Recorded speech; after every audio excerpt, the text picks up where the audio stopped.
আউযু বিল্লাহি মিনাশ শাইতানির রাজিম বিসমিল্লাহির রহমানির রহিম রব্বি ইশরাহ লি সাদরি ওয়া ইয়াসসির লি আমরি ওয়াহলুল উকদাতাম মিন লিসানি ইয়াফকাহু কওলি রব্বি জিদনি ইলমা আউযু বিল্লাহি মিনাশ শাইতানির রাজিম মিন হামজি ওয়া নাফকি ওয়া নাফসি। আজকে আমরা ইনশাআল্লাহ শুরু করব 2 নম্বর সূরা কোরআনুল কারিমে আল বাকারা। সূরা আল বাকারাতে আছে 286টি আয়া এবং এটি হচ্ছে একটি মাদানী সূরা। এটি মদিনায় অবস্থিত। এই সূরাটির নাম হচ্ছে বাকারা নামকরণ করা হয়েছে। এটাই হচ্ছে একটা গরু, বকনা গরু, যেটি গাভী হয়নি এখনও এবং কোনো কাজে তাকে ব্যবহার করা হয়নি, তার নাম। তো এই সূরা উপলক্ষে কিছু দলিল এসছে। সেটা হলো যে সূরা বাকারা অনেক ফজিলতপূর্ণ এবং এই সূরার মধ্যে এমন কোনো রুলস এবং রেগুলেশন এবং অনেক কিছু, এত কিছু এর মধ্যে আল্লাহ সুবহানাহু ওয়া তাআলা দিয়েছেন যে এই সূরাটি যদি কেউ পড়ে সেখানে ঘরে শয়তান আসে না। এবং এখানে এই সূরাটির বেশি, মানে এত বেশি বর্ণনা করা হয়েছে যে যারা এই সূরাটি তেলাওয়াত করবে তাদেরকে ডে অফ জাজমেন্টে এক ঝাঁক পাখির মতো করে তাদের মাথার উপরে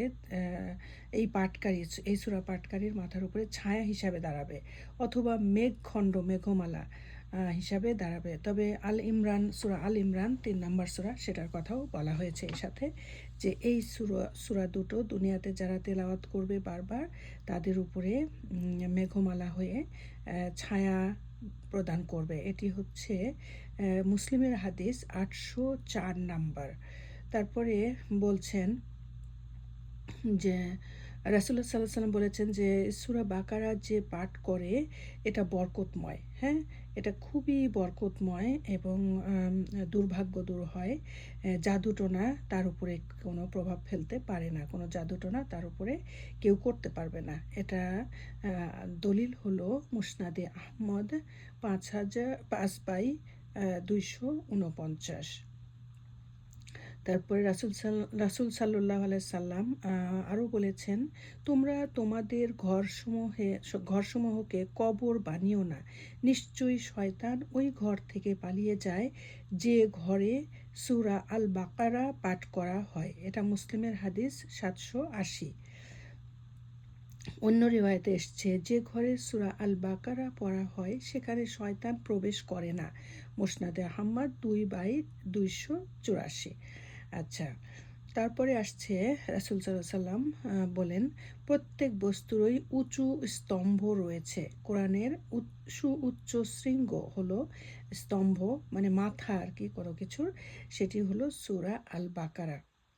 এটা দলিল হচ্ছে তিরমিজির 2878 আর হচ্ছে মুস্তাদরাকে হাকিম হাদিসে আসছে 2/259।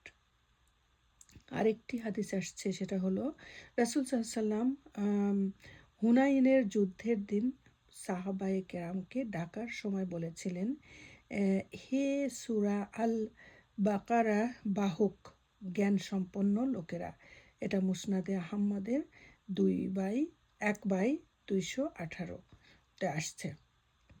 আরেকটা রিওয়ায়াত আসছে যে সূরা আল বাকারা তেলাওয়াত করলে সেখানে ফেরেশতাগণ আলোকবর্তিকার মতো অবতরণ করে।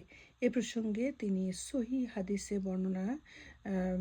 বিভিন্ন সহিহ হাদিসে বর্ণনা এসেছে। বুখারীর হাদিস হচ্ছে 5018, মুসলিমের হাদিস হচ্ছে 796। তো সূরা বাকারাতে এত ঘটনা আছে, আমি এত কিছু বিগিনিংয়েই বর্ণনা করতে চাচ্ছি না।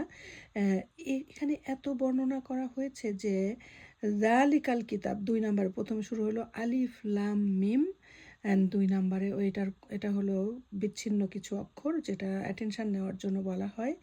এর কোনো অর্থ আমরা জানি না, আল্লাহ সুবহানাহু ওয়া তাআলাই জানেন এটার মূল অর্থ। আলিফ লাম মিম ৩টা অক্ষর দিয়ে এই সূরাটা শুরু।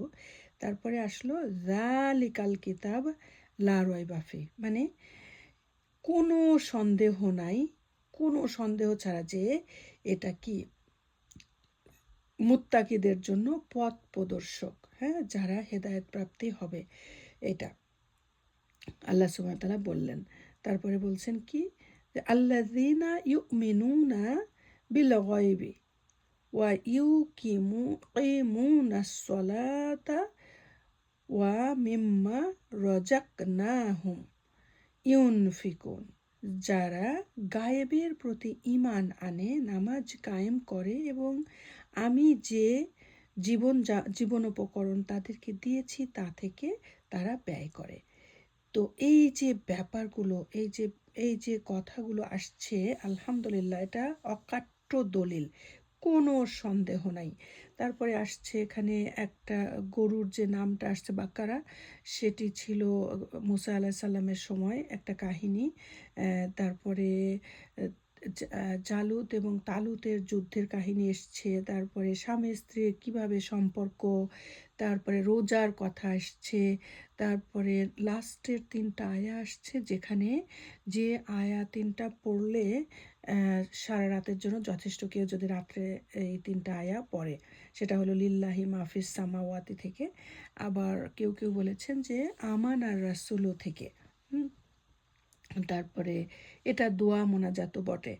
তারপর এই সূরাতে আরও অনেক ঘটনা আসছে। আয়াতুল কুরসি সবচেয়ে শ্রেষ্ঠ আয়া, আয়াতুল কুরসি সেখানে আছে 255 নম্বর আয়াতে। তারপরে মহিলাদের বিয়ে এবং ডিভোর্সের যে ব্যাপারটা, হাজব্যান্ড ওয়াইফের সম্পর্কটা যদি ভেঙে যায়, আল্লাহর সবচেয়ে অপছন্দ, এবং সেটা যদি চায়, সেটা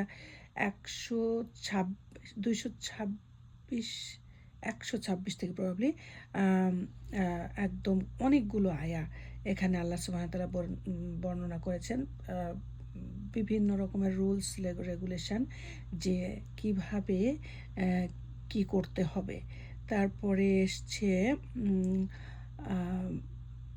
সাফা অ্যান্ড মারওয়া কিভাবে প্রদক্ষিণ করবে, সেই আয়াগুলো এসছে, ডিটেলস বর্ণনা এসছে, এর মধ্যে অনেক বেশি ঘটনা। তো আজকে ইনশাল্লাহ আমি এটুকুই, শুধু পরবর্তীতে আবারও ডিসকাস করব ইনশাল্লাহ। আমরা যেটুকু করলাম সেটুকুই আল্লাহ সুবহানাহু ওয়া তাআলা কবুল করুন।